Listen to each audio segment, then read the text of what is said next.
interaction with your child. And daycare is just another stressor in your life. It's something that's, maybe you don't even want your child to be in daycare and you wish you never had to work and you're really angry at your job that you have to work. You can see how this might spill over into these kinds of interactions. So again, bottom line, these two things seem to be the biggest predictor. Age of child, the thing to pay attention to here is most of the controversy about negative effects of daycare are really focused on children under age 1. So the biggest controversy is under infant care, when you're not even yet 1 year of age. After that, there doesn't seem to be many negative effects, if any, of daycare, as long as you're not going to incredibly poor daycare. Hours, I told you before, this is a complicated picture. Some studies find that full-time daycare is better than part-time daycare because full-time daycare, that usually goes along with having a stable routine and the kid knows what to expect. Other people find that part-time daycare is better than full-time, but I think it depends upon the part-time care. If it's regular and predictable and routine, that's different from it changing week by week and day by day who's taking care of the child. So the more predictable routine that gets involved in this, usually the better outcome for the child. So what is high-quality daycare? Things that you want to look for, obviously, it's clean, it's spacious, it has developmentally appropriate toys and equipment. You want to make sure that there's not one person taking care of 15 kids on their own. Usually for high-quality infant daycares, you have one caregiver for every 2, sometimes 3 infants. So that's a very low ratio. You want caregivers educated in child development, optimally with a bachelor's degree or a master's degree. You can see why this all gets very expensive if you have almost every caregiver in different centers with these qualifications. Same kind of things that you want from parents, you want from the caregivers: sensitive, contingent, responsive, paying attention to your child. This sort of continuity thing is a really important issue. What happens a lot in daycares is they're staffed by a lot of very young people, oftentimes right out of college, and so they kind of see it as a sort of stepping stone career, what they might do before they go get their master's degree or a PhD or maybe go get their teaching credential.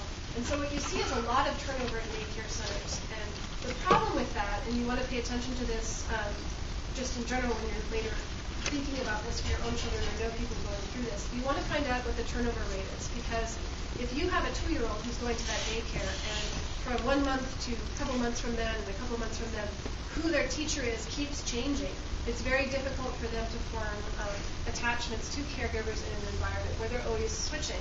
And it's far more common than you might think. This is the other really important part of this slide, too, is that when they did a assessment of a sort of random distribution of daycare centers throughout the United States, half of them, at least, were considered of poor quality. So it's not the case that high-quality daycare is the norm, and there's only a few places that have mediocre or low care. It's more of the norm for things to be low quality than for it to be high quality. And that's just because the sheer expense of, if you put all these things together, that's a very expensive place to go. Think about like a grammar school teacher. There's one teacher, and they're taking care of a classroom of 20 to 30 kids. When you go to infant daycare, again, you have one teacher, and they're taking care of 2 kids. Presumably, they could have the same bachelor's degree or teaching credentials. So you can imagine how, in many cases, infant daycare is more expensive than a university, like a year of college, in many ways. It can be over $2,000 a month. So that's because if you really wanted all these things, you have to pay for that. And if you want people to stay in that kind of job, they have to have benefits and other things worthy of the degree that they spent 4 years studying at a university. And that's why it's difficult to do this. So usually as a compromise, centers have like a couple people who have education in child development, and then they have sort of helper teachers who may have taken a couple classes in child development, but they don't really have the same credentials. Okay, so let me talk a little bit about separations and orphanages. Some of these studies were first done in the early 70s by Dennis, and what he was studying was children growing up in really dismal conditions in orphanages in Lebanon.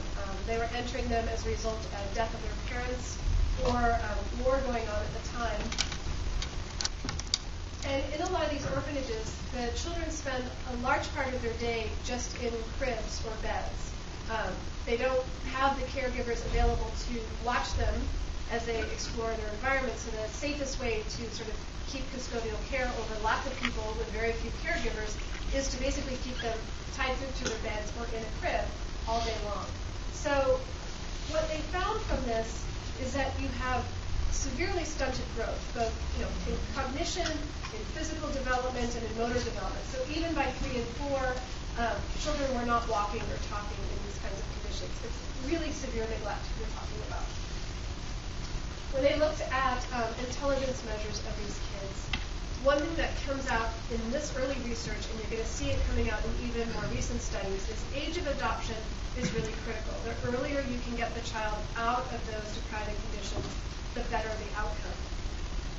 So what he found is from the standpoint of IQ, 2 years of age seems to be the cutoff. That kids adopted out of these conditions prior to age 2 seem to show better cognitive outcomes than children adopted later. If you're adopted between 2 and 6, they were slightly below average, and they had severe problems if they were adopted after age 6.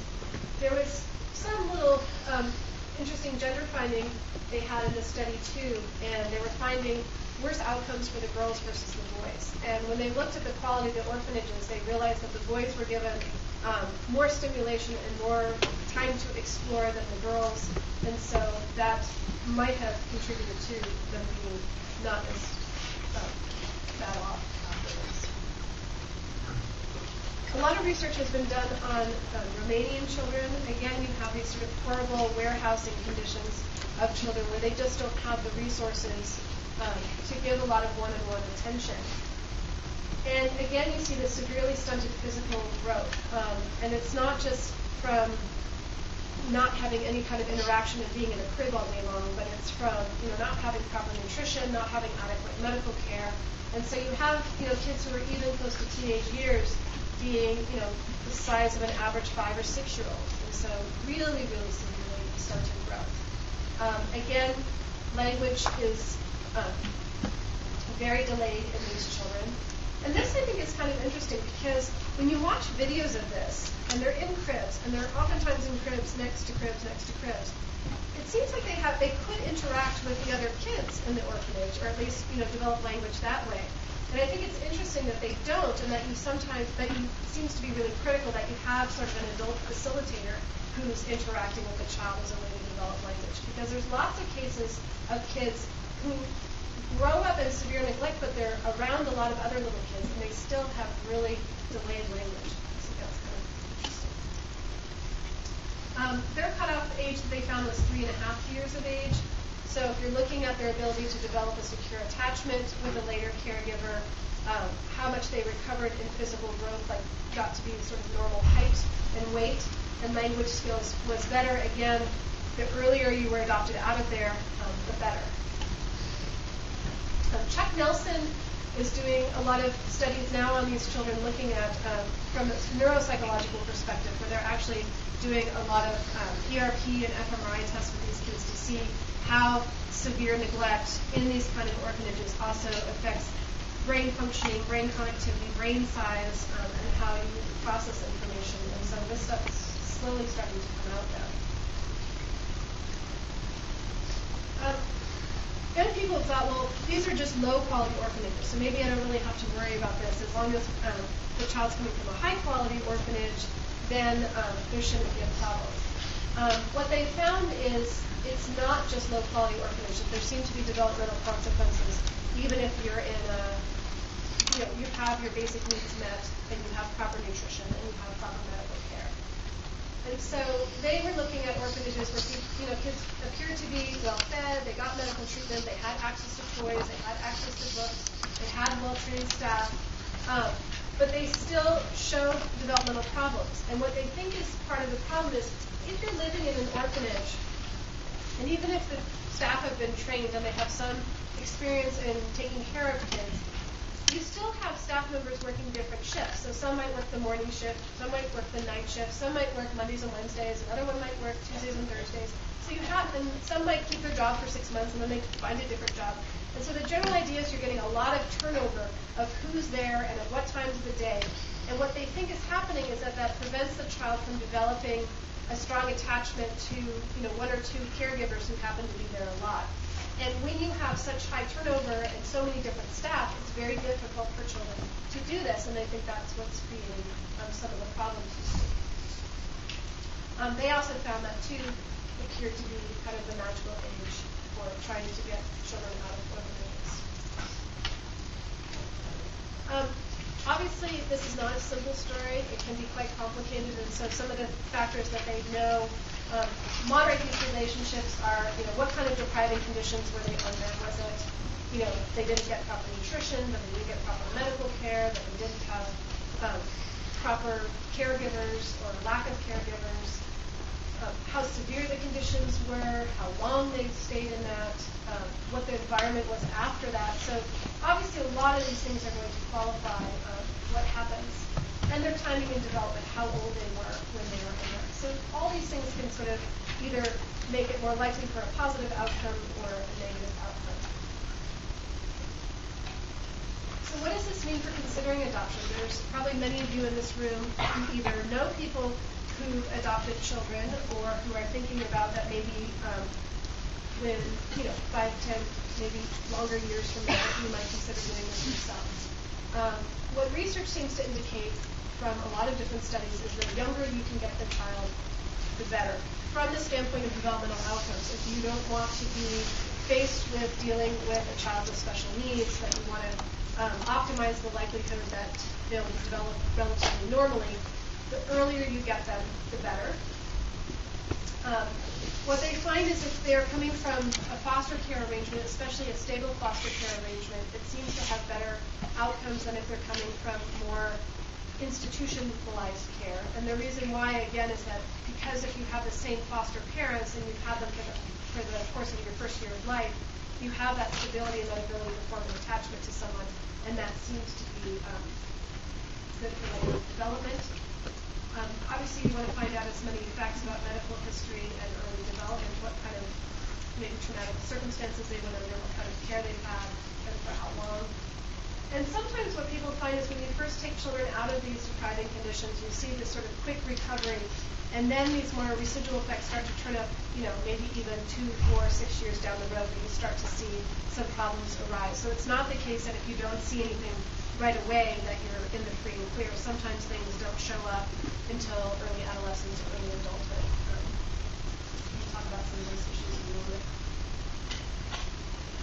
So there's a group of people at University of Minnesota that have been following adopted children that are coming from international locations. And this is really rising in popularity. So these are figures from just comparing 1990 versus 2005.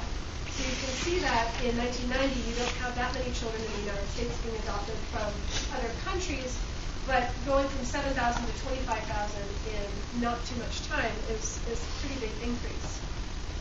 And they think the reason why is because of war and poverty in other areas of the world. China's one-child policy has contributed to this a lot. There's a lot of girls adopted from China nowadays. And also because people are either for reasons that they just like infants better than older children, or they want to feel like they have more control over developmental outcomes of their child, they prefer infants to older children. And what many people have found is that it's much easier to adopt an infant internationally than from the United States. So what happens with this? If you have a child coming from another country, and maybe they're not even of the same race as you are. So say you're a European Caucasian family and you've adopted a child from China. What happens with this? What should you do? Most children, what they find, become aware of their adoptive status around 4 or 5. They start to notice differences in race between themselves and their parents. They'll start to ask a lot more questions, usually around age 4. What happens, especially if you're coming from say you're a child adopted from China, and say your parents abandoned you, and so you have this sort of anger towards your birth culture because that's who rejected you and that's who abandoned you. But you can have a lot of uncertainty, and a lot of these kids go through not an identity crisis, but they're trying to figure out their ethnic identity, and they want to identify with their adoptive parents, but they also want to identify with their birth culture.